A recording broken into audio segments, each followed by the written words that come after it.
Hello and welcome back to Business Class. Today I've got the gorgeous, amazing, powerful, no words can even describe Grace. I've got Grace Andrews on the pod today. Hi, Grace. Hi, the video's going to pan to me and be like, who? What? Who is this person she's describing?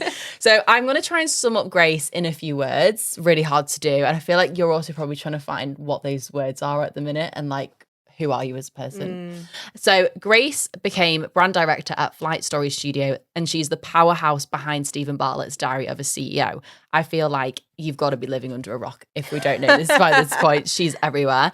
During her time there, she helped scale the show to over 20 million listeners and now on more than 1 billion viewers. Alongside that, you've been building your highly engaged personal brand, and you've now become a very sought after speaker, which we love. And I really want to dive into that. So most recently, Grace has just stepped away from Diary of a CEO to focus on building her own brand and platform. Welcome to Business Class, Grace. And first question I've got to ask you is, as the queen of podcasting, what do you think of my podcast? Have I passed the test for like a unique-ish concept? You have. I think, we're sat in airline chairs. Yeah. Like, it feels really different. I remember we pitched to a brand when we were doing a brand podcast, like consultancy at Flight Story about doing something like this on a plane. And they didn't go for it in the end. But I'm so glad you have. Because I think it's a really fun idea. Obviously, it brings to life like the concept. Yeah. And I think I've said it recently in a vlog that like there are so many podcasts. There are millions and millions of podcasts. Yeah. Most don't make it past episode, I think it's 7, is it? Or 3? Crazy. Like 97% of podcasts don't make it past like episode 10. So like you're already in the top 1%. I'm already there. But I just think there's like little things, right? It's like make it feel and look different, make it make sense for you and your brand story, and then film the thing, which you're doing a good job. I love filming the thing.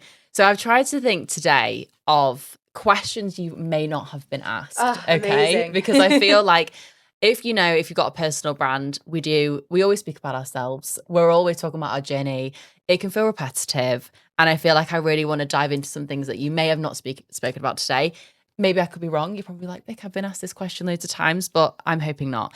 So I would say first thing I want to know is, from building Diary of a CEO, do you now feel a lot of pressure on your shoulders to almost like prove that you can do something big again? Does it feel a lot of pressure at the minute? Do you know what? It really did when we were just about to launch a new podcast. Yeah. So for the first 3 years of my time at Steven Bartlett, it was just the Diary of a CEO and his brand and everything that goes into his world, which is so many different areas that I don't think people even realize. His books, Dragon's Den, like all of that world. Yeah. And then we launched Flight Studio about 18 months ago. So we launched Davina McCall's podcast and we launched Paul Brunson's podcast. Yeah. And I was, are we swearing? You can swear. I could do it. So PG. Like I was shitting it. Like I was like, we've built and grown this thing. Was it a one-time wonder? Yeah. Can we do it again? Yeah. And we proved that we'd built the blueprint to be able to do it again. I mean, Paul Brunson's podcast is now regularly sitting at #1 in the UK, ahead of Diary of a CEO. So we've like outcompete ourselves. Davina's has grown to both the social channels, which I was really proud of while I was there. Both grew to over 250,000. Wow. The subs on both of the YouTubes, I mean, they're both over 200,000 now, but I'm sure they're growing even quicker than that for their first 8 months while I was there. Yeah. And I was really responsible and involved with the launch of both of those. So that was my team, the direction, the creative. And I was really proud that we did it differently, created such a splash. There was actually, I won't name it, but there was another celebrity podcast that launched the exact same day as Paul Brunson's, and it wasn't around by the Christmas. Wow. And ours was thriving. Yeah. And I was just so, I don't really talk about that side of things so much, but that was really where I saw my team get active. I brought in special specialists for different things in terms of editing and trailers. And I really got to control what that looked like. And then more recently for Science and Soul as well, which is a health-specific podcast based in Boston. I got to go out and spend time there to really craft the narrative. So I was. And then when we did that a few times, and I knew that it wasn't just Steve and everything that was around him. Of course, there's so much to be said about the host. Yeah. But I was able to do it again. And I was able to do it again and again. And now I feel quite at peace that whatever I go and do, whether it's a huge success or it's a failure and I learn from it, I feel quite comfortable within knowing that I do know what I'm doing. Yeah. You know? Yeah. But yeah, there was definitely, that was the moment where I really felt that. Yeah. And no one has ever asked me that before. Yay!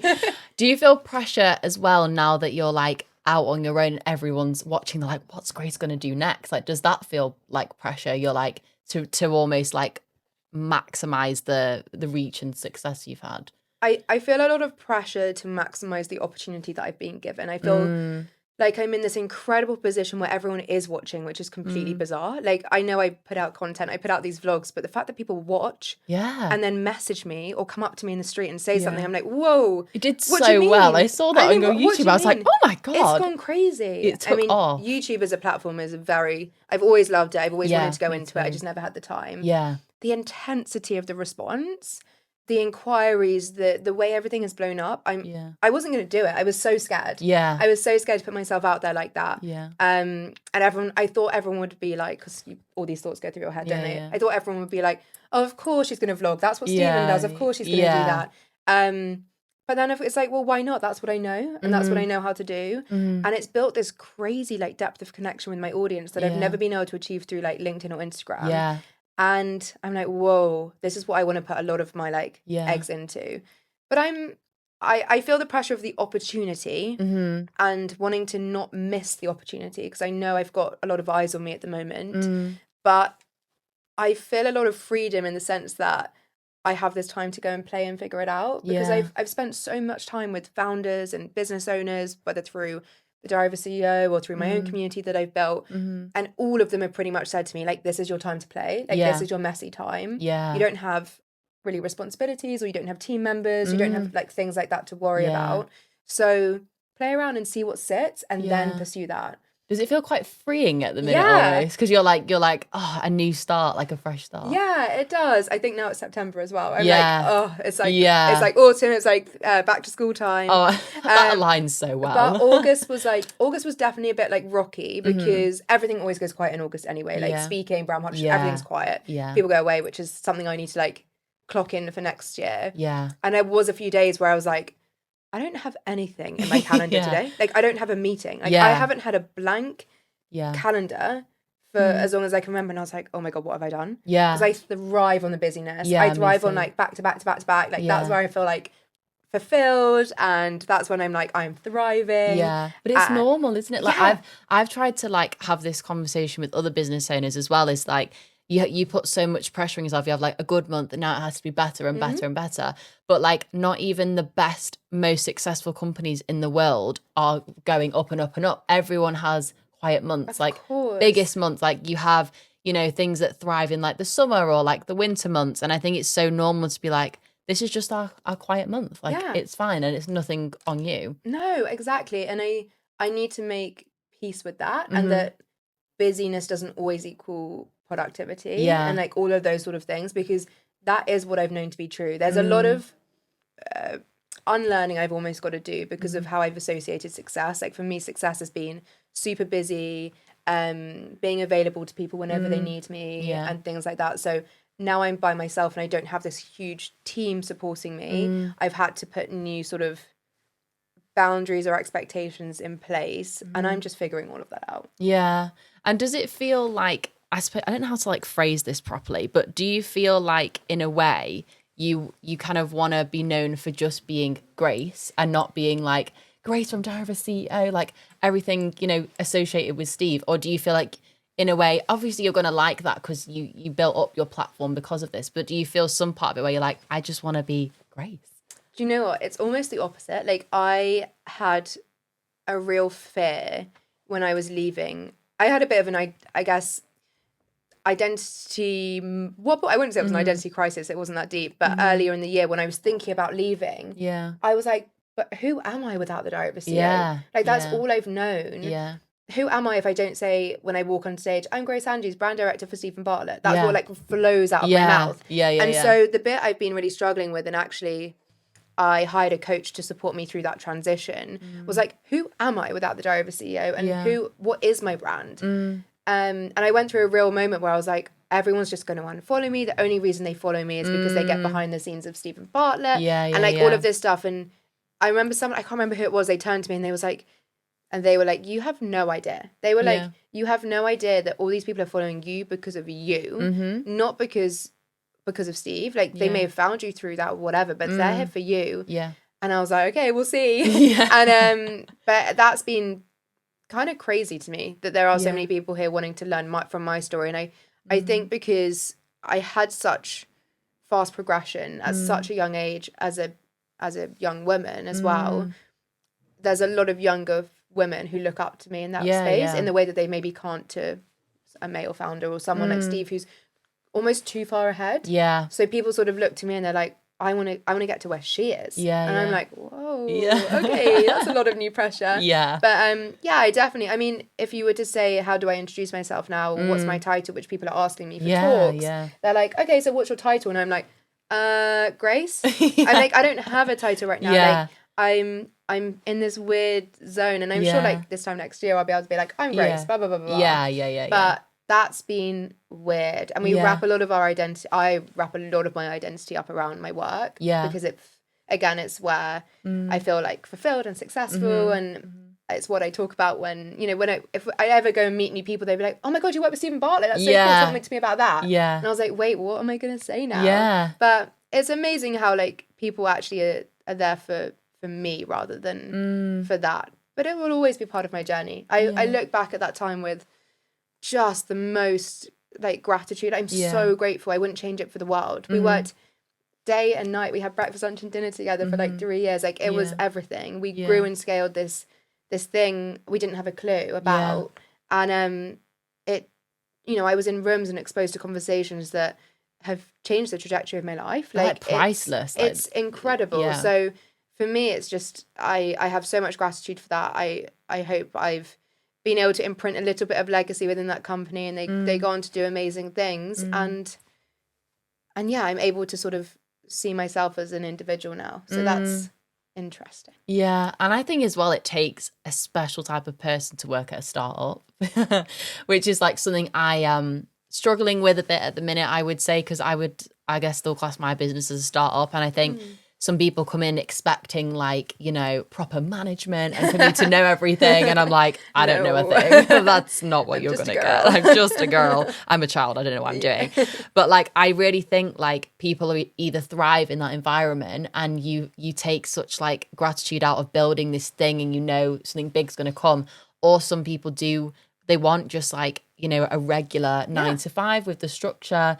But I think like, did you enjoy working for a startup? Like, did you feel like that was for you? Absolutely. I didn't know that it was for me until I was in it. I don't think I had any idea what I was getting into. Yeah. I was so desperate for, I started just as the pandemic was starting and I had been freelancing with clients and I was so desperate to be around people. Yeah. So I remember this job coming up and I didn't really even know that he wasn't at Social Chain anymore because it was all the same time. Was he as big as... No. I can't even remember when he took off. People didn't know, like, I would tell people where I was working and they'd be like, oh, no, I have no idea. Yeah. So people even either knew, if you were in Manchester, in the marketing scene, you knew who he was. Yeah. Or if you followed his Instagram for, like, motivational quotes, you knew who he was. Yeah. He hadn't written a book, he hadn't been on Dragon's Den. Diary CEO had 6,000 subscribers. Like, it was a baby. Crazy. So, no, people didn't know. But it was that year that he went on Dragon's Den, and then suddenly my mum knew who he was, and like people knew who he was. Do you know what I mean? And then the book came out. Yeah. And then it was really like the snowball effect from there. Yeah. And then you had a lot more interest then. It was like, what's it like working there? Yeah. And when you'd have like the guests on the podcast, they'd be like, oh my god, how is this person in real life? And you're like, just really normal. Like, just like a human being. Yeah. But yeah. What would you say you've learned from being around like people that are just like, you just think in your head are just untouchable, like they don't even seem real? Like, what have you learned about being around people like that are just like bigger than life? That humility goes a really long way, I think, and that people are so normal. Even like the biggest A-list celebrities who feel so untouchable and so out of reach, who have tens of millions of followers on social media. I had so much respect for the ones who would turn up by themselves by the tube. Yeah. Or like they'd jump in a London, like a black cab. Yeah. And they'd be like, hey, I'm outside, or like just cool. And then they'd show up maybe by themselves, maybe with a manager. Yeah. It's the people who showed up with like a massive entourage and actually like were on their phone and not engaging with the team that I was like, oh, you're not someone I'm interested in anymore. Yeah. Because, you know, even like, and we've said that, like, it's been said on the vlogs, so I can talk about it, but like even Simon Cowell came into the studio and shook every single person on the team's hand, looked them in the eye, asked them their name. Wow. It's like little things like that that go such a long way. Yeah. And it's like you can be Simon Cowell, multi-millionaire, yeah, and still give people the time and still have respect. Yeah. And it's like, okay, I want to emulate that. Like if I'm gonna get to a level of success, hopefully probably not Simon Cowell level. I know who knows, no desperate need to be there, but you can still always find time to be respectful. Yeah. I remember like Whitney Wolf-Herd came in. Everyone would say like, what was your favourite guest who ever came on? Yeah. She was the only one I ever asked for a photo with. Wow. I was so inspired. I still am so inspired by her. She was at the time the youngest self-made female billionaire. Wow. And she arrived in jeans by herself.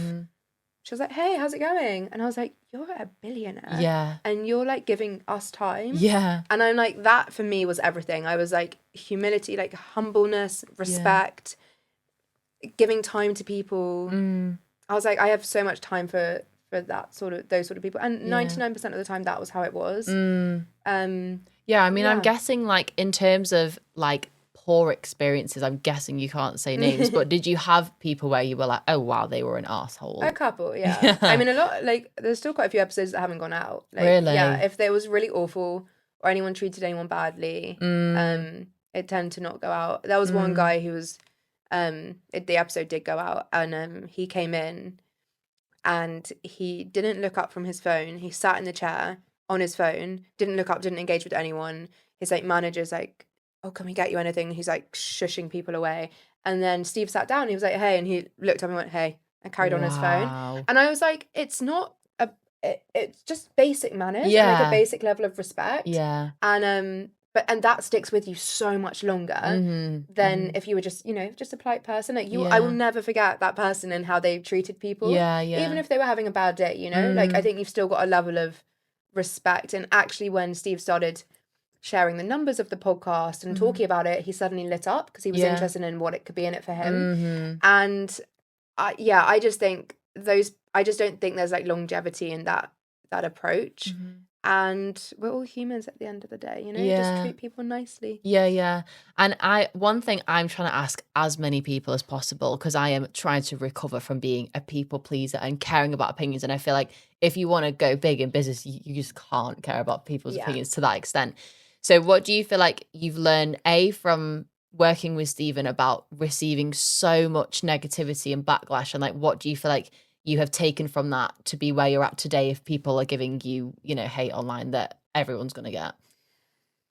We were sort of talking about this before we started, but so my opinion is that everyone who goes up, specifically in the UK, must be torn down at some point. Yeah. I don't think there's a single person we can point to, from the footballers to entrepreneurs to businesswomen to anyone, that will not have a moment where people try and tear them down. It's just our culture. It's the way it is. It's awful. It's nasty.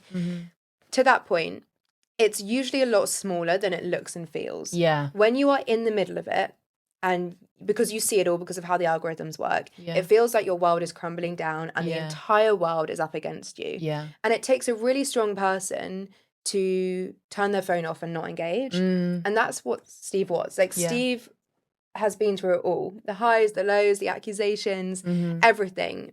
He knew not to give it any airtime. He'd been through it enough times where he would just send a message to the team and say, hey guys, not sure if you've seen this, or like the narrative that's going on at the moment. He'd send a really beautifully crafted message and just say, they're there to distract us. We know we know our truth, and we're going to keep pursuing it, and people aren't going to like it. People don't want to see people being successful. So the bigger we get, the louder the noise is going to get. We're on this trip together. If you need me, I'm here, but like, today's another day, let's keep going.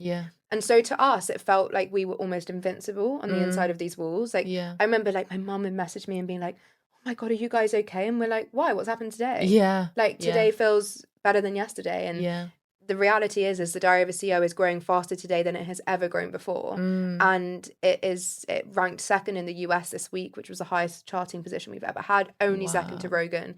And that's what we were focused on. We were so focused, and we were just not willing to be distracted by all of the outside noise.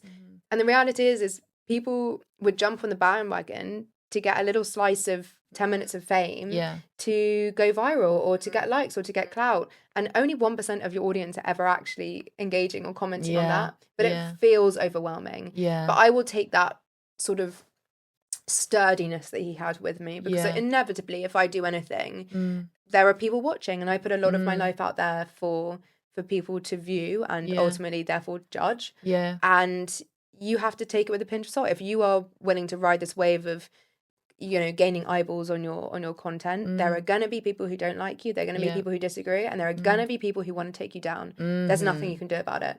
I mean, you only have to look to, like, I don't want to draw any more attention to it, but you know, people who are being torn down on TikTok right now, whose businesses have never been doing better. Yeah, you know, that's crazy. The reality. If you look at the business, or you look at what's happening behind the scenes, they are making more money, they are thriving, they're doing better than ever.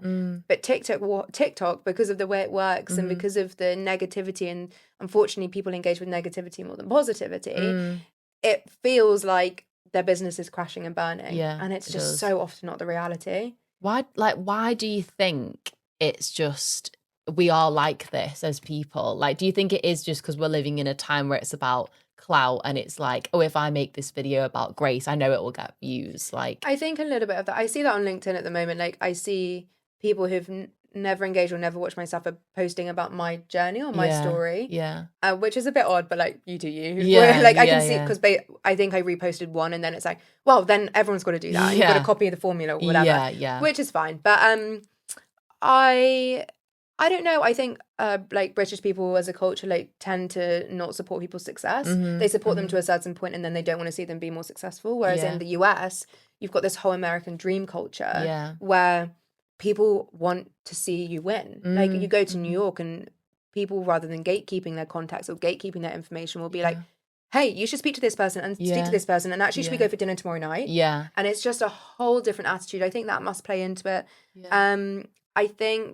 I think there's a lot of jealousy. I think people get really, and especially, you know, times are hard right now. Yeah, yeah, you know, people are struggling, businesses are closing, small businesses are closing.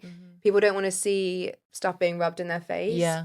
And they're angry. So they take it out on individuals, forgetting they're humans at the other end of it. Yeah. And yeah, it's a shame, but I think there are so many opportunities for our focus to be distracted. And that's just one of them. And if you're able to ignore it and not let it consume your thoughts, or at least give it some attention and then close the apps and move on, you're probably going to be all right. It's the people who get all consumed and respond to every single thing that you're like, it's a slippery slope. Yeah. How's it been for you? Like, again, like working with Steven and also now having your own personal brand, like, have you had a supportive network of friends and family, or have you been through it where you felt, you know, that jealousy and people aren't engaging with what you're doing? Like, have you felt that, or have you been quiet? Because a lot of people I speak to actually like, no, I've been really lucky and it's been great. But I think you would have really felt it when there's people you expect to support you that don't. Yeah, I mean, I think a lot of us, and I speak in very generalized terms, probably purposely reduced our friendship circles. So like, I have quite a small, I would say, friendship circle compared to what I did 5-10 years ago. Yeah. Sort of purposely. One, because when you get really busy, it's hard to see people and keep those relationships up. But secondly, I just didn't give time to people who we weren't going to mutually support each other. Yeah. Like, the people who surround me, my best friends, are my biggest cheerleaders. They watch everything I do. They share, they comment, they like, they support, because they're so proud. Yeah. And vice versa. If they get a promotion at work, best believe I'm the first person there with flowers and gifts and celebrating and when can we go for dinner? It's a mutual thing. You can't do that for big groups. So I purposely have like a very small group of people around me who I trust like infinitely and indefinitely. And I'm very, very lucky with my long-term partner who's been through the growth with me. Yeah.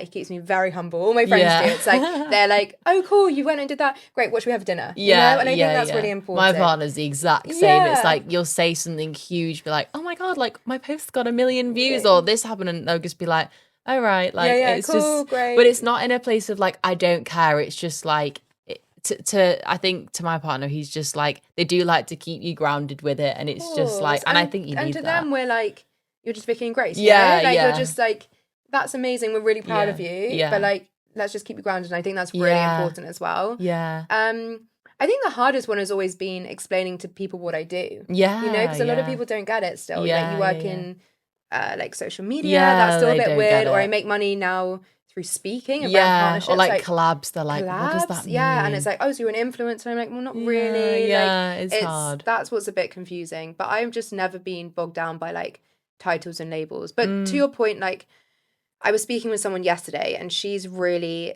scared to post. She wants to build a brand. She's really desperate to build a personal brand. She has all these ideas. She's super creative. She supports other creators with their brands.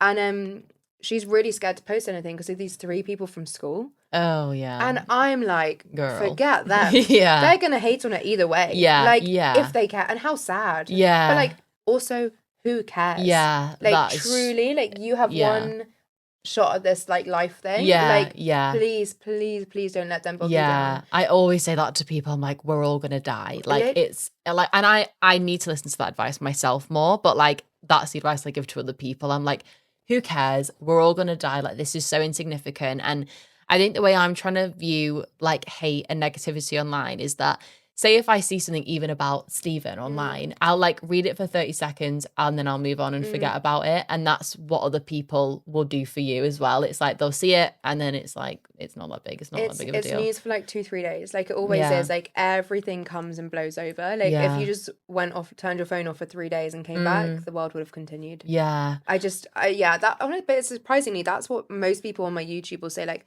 I really want to start something, but I'm so scared of what people think. I think you've probably got to do some like, there's a bigger piece of work to be done with like your sense of self and your security in yourself to then put yourself out there.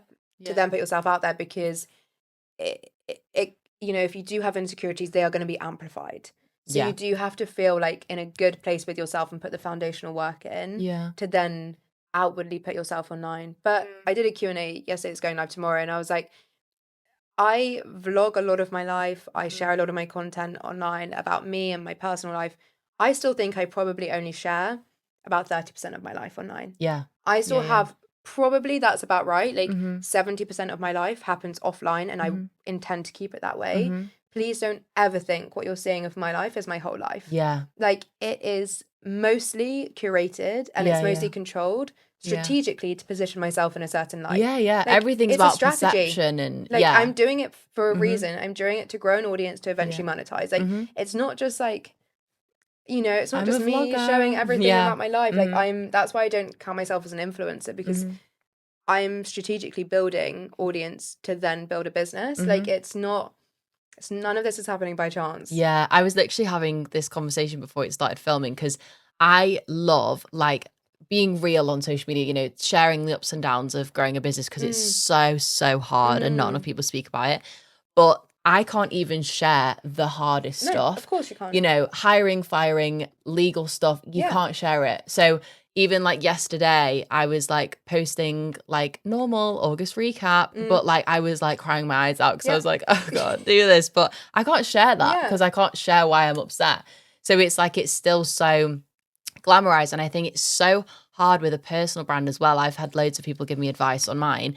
It is to not overshare, because if I keep sharing, I'm crying and I'm struggling, you are then perceived as weak, and it's so hard because you want to be honest, but you can't be too honest. Like it's a balance, isn't it? And you've got to think about like the commercial viability of your brand as well. Like if you are if you only show the crying and the sobbing and the upset and the down times, you've got to think about the brands who want to position themselves next to you. Who do they want to position themselves next to? Is that what they want to see? And it's like, I mean, this is what literally in the Q&A, I run through my framework for building your boundaries, but you've got to look at your life and go, what am I willing to share? Because once it's out there, it's out there. There's no getting it back. And the second is, like, there are probably areas of your life which should be kept for you. It's not normal that we project our entire lives online. And there should be elements that are just for you. You know, like, I live for like the fact that I go for a dinner or something and no one knows where I am, who I was with, and what I ate. Like no one knows that, and that is just living in my memory, and that's for me. Like maybe I'll have some photos or whatever, but for me, I like relish those little moments as well. So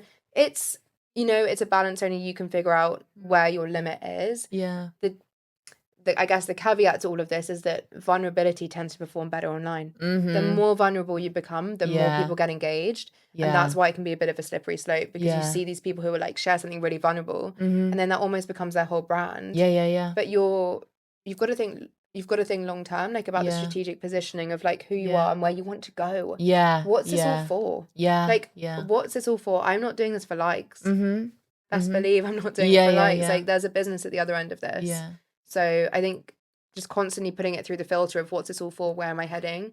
How do I want to be known? Like, what do I want to position myself as? And if you're just edging yourself closer to that with all your content, then you're on the right track. I love that, like, you're similar to me with we don't overshare our partners online as well. I like to keep that sort of separate.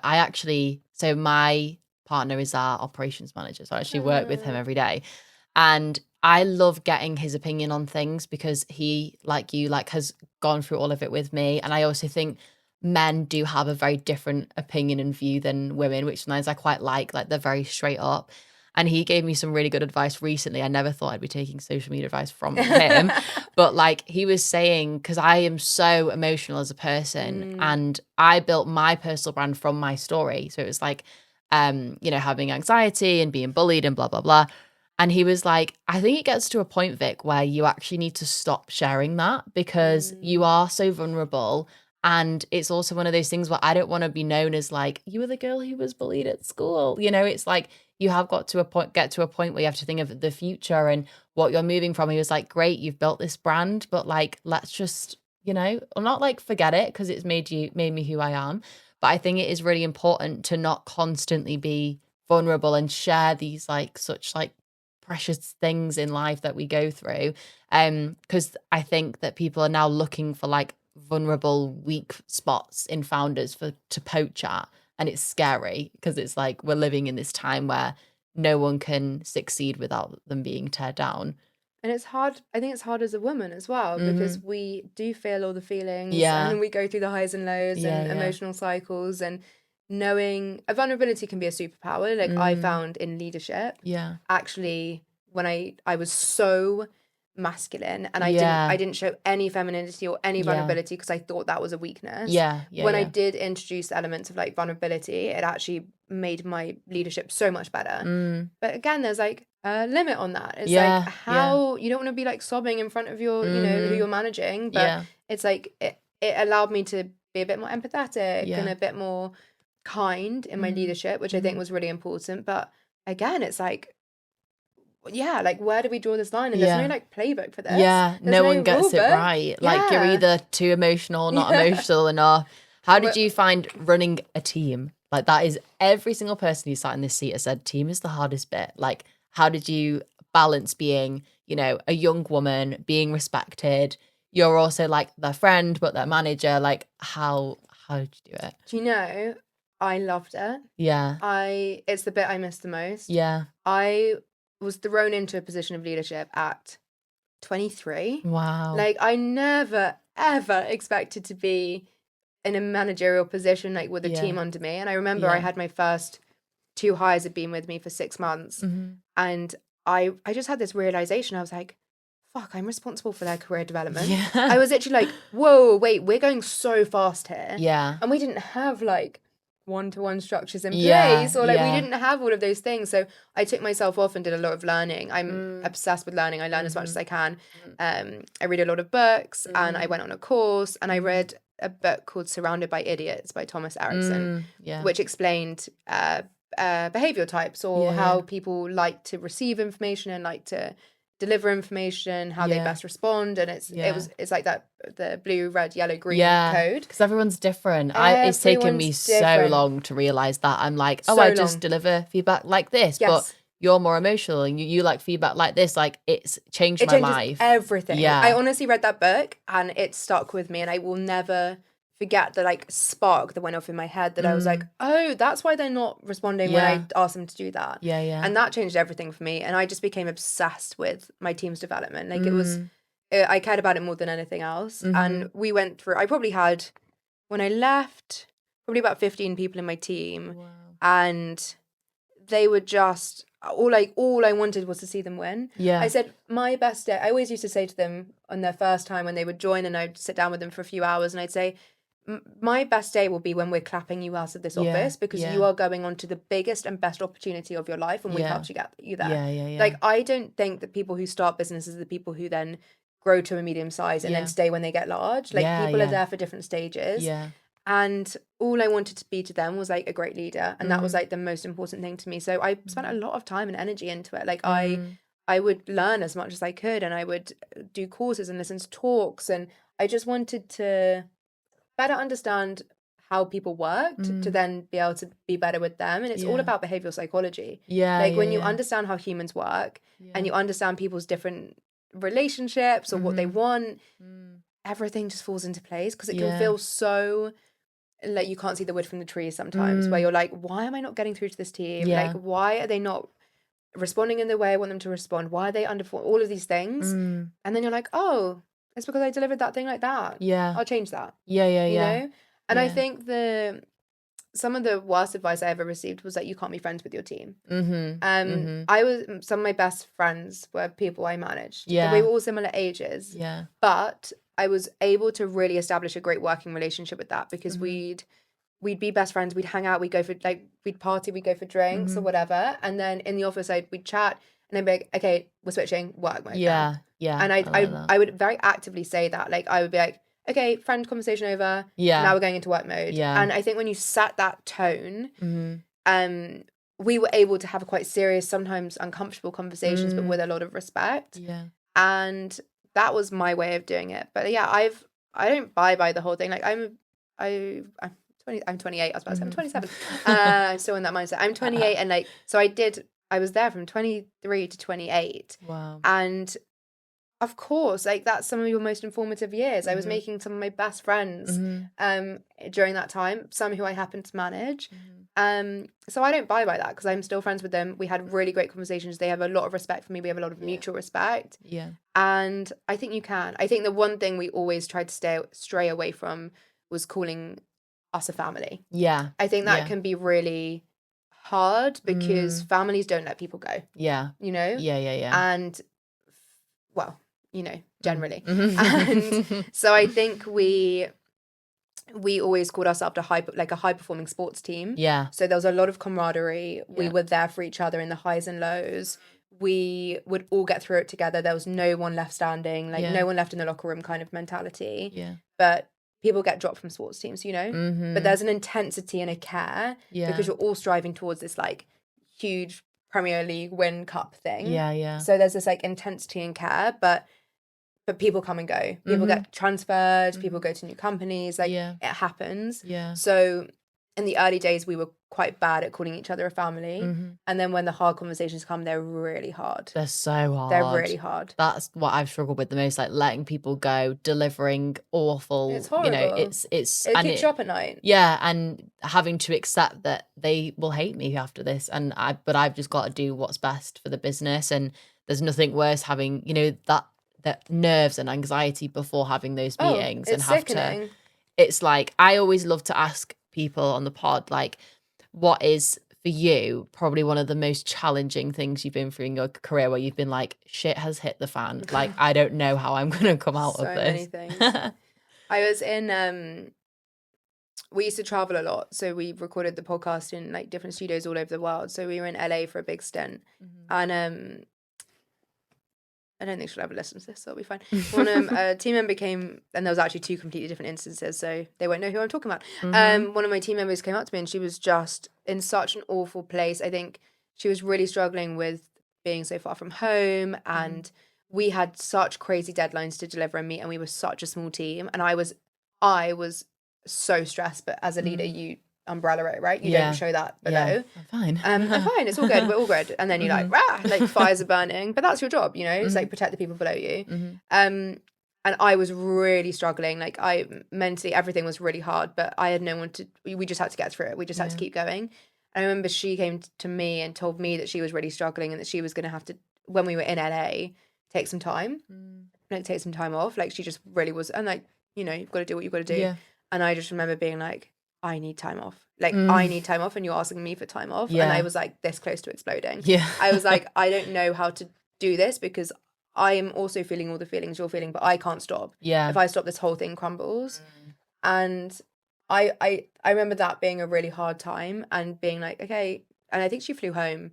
And I was just like, wow, I could never, like, even when you're in the trenches in the darkest times, like, I know people go through different things, like, mentally, and people struggle with different things, and I can't decide for anyone else, but, like, I could never walk away or leave someone, like, when we're all in the trenches together. And I think that's just, I'm so loyal. Like, I'm so deeply loyal to the people I work with and, you know, the team environment. That's why I found leaving so hard. But I remember finding that really hard because I was still figuring out myself. You know, I was such a young leader. We were going at I can't explain the pace we were moving at. It was like so extremely fast. Yeah. You didn't have a chance to come up for air. Like you were just like, go, go, go, go. And I loved it. Yeah. But it comes at everything comes at a cost. Yeah. And I think the cost for her was too great. And the cost for me was like so great that I was like barely surviving, but like you still keep digging. Yeah. And I'll always remember the people that do stick in the trenches in those moments and sit with you and like stay till whatever hour to like get the work done. I think it says a lot about a person. Yeah. And I think to your point earlier about people who thrive in a startup environment, not everyone can do startup. Yeah. Like not everyone can do the 0 to 1. A lot of people can do 1 to 100. Yeah. But like not many people can do 0 to 1. Yeah. And you really find out quite quickly who those people are. And I think we hired some great operators who'd come from amazing companies. But they were not willing to get their hands dirty. Yeah. And if you're not willing to wear a million hats and get your hands dirty, like it's not going to work. Yeah. So that was hard. That was really hard a time. It always comes back to me because I was like, it was really hard for me. And then for someone to walk away from that, I was like, I need to scream into a pillow right now, but I can't. And it's like, I struggle with, and it's like, I would never do that. Never. Like, and you can't understand where they're coming from. Like you can't even understand, but you just have to go, okay. Cool. Yeah. Let me know what you need from me. Yeah. And inside you're like screaming. Yeah. Like that, I found that really hard. But it teaches you something, Yeah. It teaches you like you can get through hard times with your team. Yeah.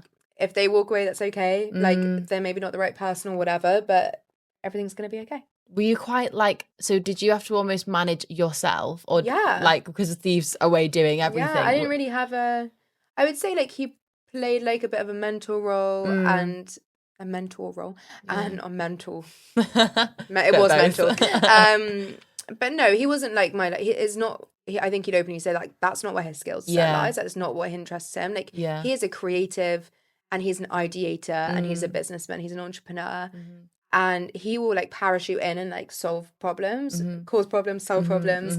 But no, I think I had like the only 1-to-1 I think I ever had with him and like that, like where it was like, this is a 1-to-1. Yeah. He was like, I think you should start speaking on stages. And that was 6 months in to working. And I was like, what the hell do you mean? I was like, can we talk about this work and how stressful it is and like how it's really hard? And I need to hire a team. He was like, hire a teammate and start speaking on stages. And I was like, okay, about what? Yeah. But he just always had such a good eye for seeing people's potential. Like that's his absolute like superpower. He can just see where people are going to thrive and how he can get them from A to B. Like that's he thrives in that. So no, I didn't really have a man. I'm trying to like no. Until we started getting until our co-founders joined for Flight Story. Yeah. We had, to your point earlier, like there was no, you started, you were given a laptop and you went. There was no onboarding. Yeah. There was no like warm up period. Yeah. We didn't know when people's probation ended or started. We would just like start, and if it doesn't work, you won't be here. If it does, great, keep staying. Yeah. Keep coming back, I think people like were really shocked by that, or like they'd be like, oh, what does your contract say about this? I was like, contract? I was honestly like, that's the level of what we were working at the start. And it was chaos, but it was not everyone, and it's not for everyone. Definitely not for everyone. Do you think there was a time even before you left where you were like, I don't think this is for me? Or were you always like, no, I see the potential in this, if it got really hard? No, because I will do anything to solve a problem. I will stay, that's where I find like reward for me. Yeah. I will, if someone needs something from me, I will go heaven and earth to get that done. Like I couldn't think of anything worse than like not solving a problem. Yeah. For me, I'd be like, that's failure. Yeah. So for me, I prided myself on people relying on me to achieve things. I felt a huge sense of accomplishment. So I never found it so hard that I I never could have imagined leaving. It was the best place in the entire world. Yeah. But it changed. We became an agency. Yeah. You know, we became an 100-person agency in a 4-story office with operations and with systems and processes. Yeah. And actually that's what I struggled the most with. Yeah. I thrived in the early stages. Yeah. And as we grew, apart from sort of being able to have a team that supported on things, I struggled with systemizing everything. Yeah. Like with the operation side of things, that was just not where I thrived. And as I went up and up and up into a director position, it became less about the doing and the hands-on and more about the running. Yeah. And I was like, oh, I think I preferred the doing. Yeah, you miss being in it, like at the start. I love the 0 to 1. Do you think there's anything, I don't know whether you're allowed to say this, but that Steven did that you maybe didn't agree with? Oh, loads. Yeah, loads. Loads of decisions. I actually, we were going to start Flight Story way earlier than we did. We pulled back on that decision. At the time, I was really annoyed because I really wanted new things. I was like, oh, the Diary of a Series is like quite repetitive. And instead what we did is we expanded the IP. So we built product and we did live shows and we made it more interesting. Whereas there was a period where we were just putting out the podcast and I was like, this is quite repetitive. Like, I don't really know where this goes from here. Yeah. So let's do more shows. So that's when we were going to start Flight Story and do more podcasts. And he pulled the plug at the last second. And I was so annoyed because I saw huge opportunity for growth and huge potential that I hadn't seen for a while. So I remember being annoyed at that decision. But in the end, in hindsight, best decision ever. We weren't prepared to scale. We hadn't expanded and built the opportunity of Diary of a CEO enough to start focusing in other areas. Like loads of things. He's so involved. Like I think people are always really surprised. Like he signs off every trailer, every social asset. Like he's so involved. He decides every single guest that comes on. He's constantly he was in Slack every single day. You know, he's so involved despite running so many different companies and being so busy. He's the hardest working person I've ever met in my life. Yeah. Like he sacrifices pretty much everything for work. And like I always love to ask people about like where they stand with a work-life balance and like to be that level of successful, it's almost like I assume he doesn't really have a work-life balance. Like it's just work. Like, do you agree with that? And like, where are you sitting at the minute with work-life balance? Are you like in your I'm just working era, or like no, like I'm in my I can enjoy life era? So I've always struggled with work-life balance because I'm so passionate about my career, and I'm in a stage of life where my career is all-consuming. And it is your life. When you build a personal brand, it is your life. So I don't like to almost rally the two up against each other. The idea that you've got to do work and life. Yeah. It's so much grayer than that. It's so much more blurred and it's much more nuanced and it changes, right? It ebbs and flows, and there are moments when it's all work and it's all consuming. And then there are moments for me where it's like all my other things. So life is the big one and work features within my life. Yeah. And so do loads of other things. So do my relationships. So does my health. So does like all these other things. And for me, it's like they're little buckets that I'm constantly topping up and making sure are filled. And when something goes out of whack, I feel it and I know it. And I have to draw back on something else to like top up that bucket. Yeah. And so it's like constantly juggling all of these things. But I think I said earlier, like I have very few responsibilities right now. I don't have kids. I don't have any family dependencies. Yeah. The only really thing I have is a mortgage. Like there's not really anything else I have that I'm responsible for. So I can at this stage let a lot of other things go and go all in on my career. But like that will change as my life goes on, Yeah. Like things will demand more from me. And so in this season of life or in this chapter of life, I'm big on the work side of things. Yeah. But I know that that's because in a few years' time, things may shift and they may change.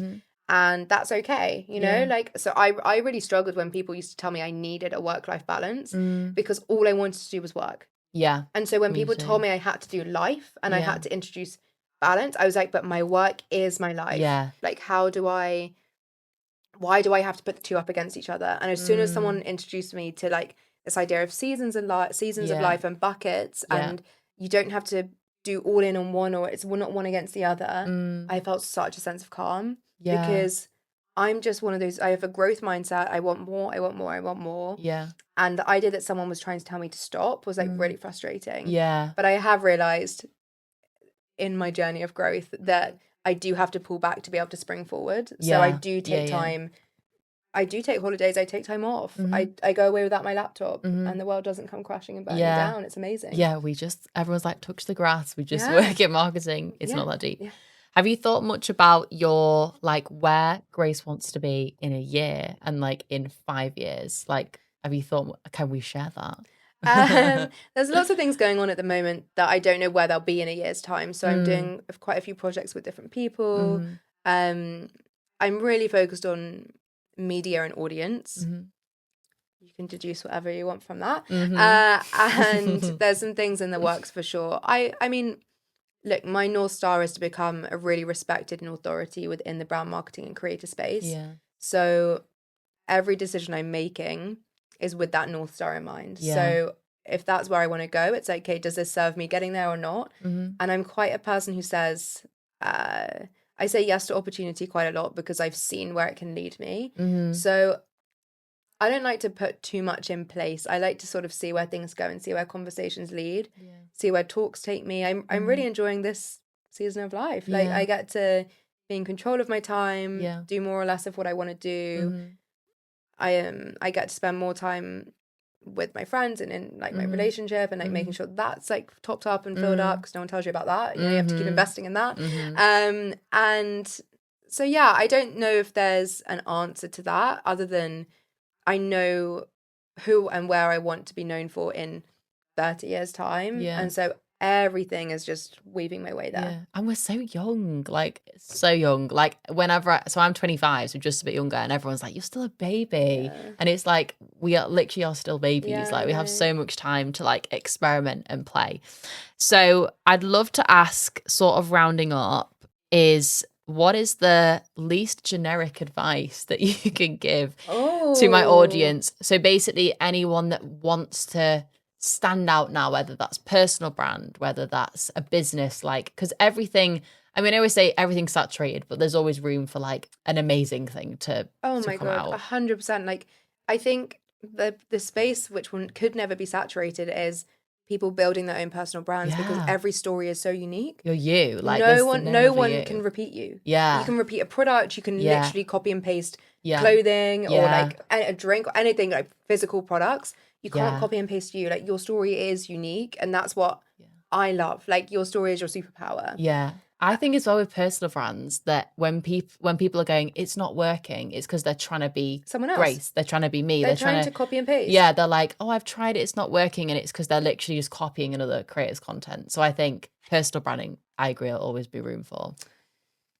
What was it? What was the word you used? So least generic advice. Least generic advice. Because I feel like, you know, when people end a podcast, they're like, just go for it. Like, yeah. I feel like is your friend. Yeah. Least generic advice. Okay, so even though I just said like there's personal branding is super is like there's so much opportunity and it's not saturated. I think everyone has got a story and everyone can tell their story. I don't think everybody needs to build their personal brand.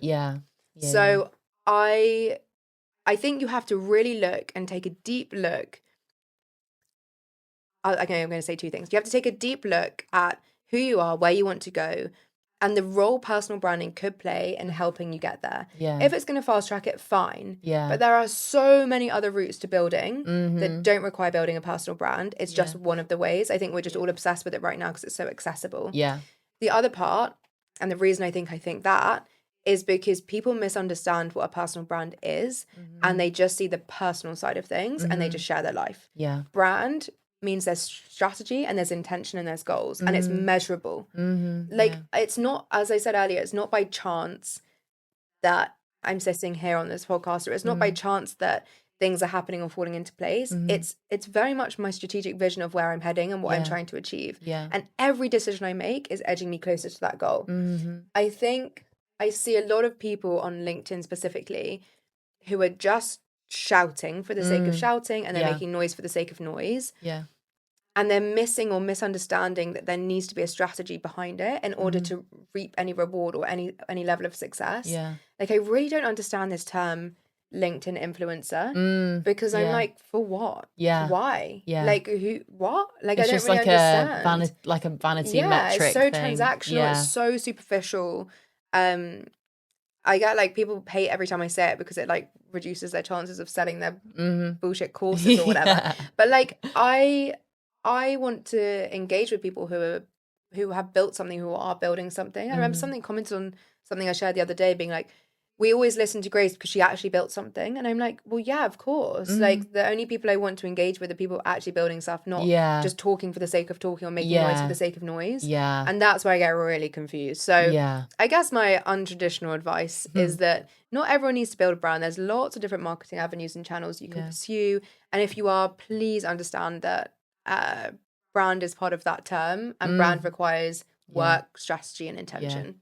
Amen. Anything at all that you want to shout about, plug, anything that you want to leave my audience with? I don't have too much to plug at the moment.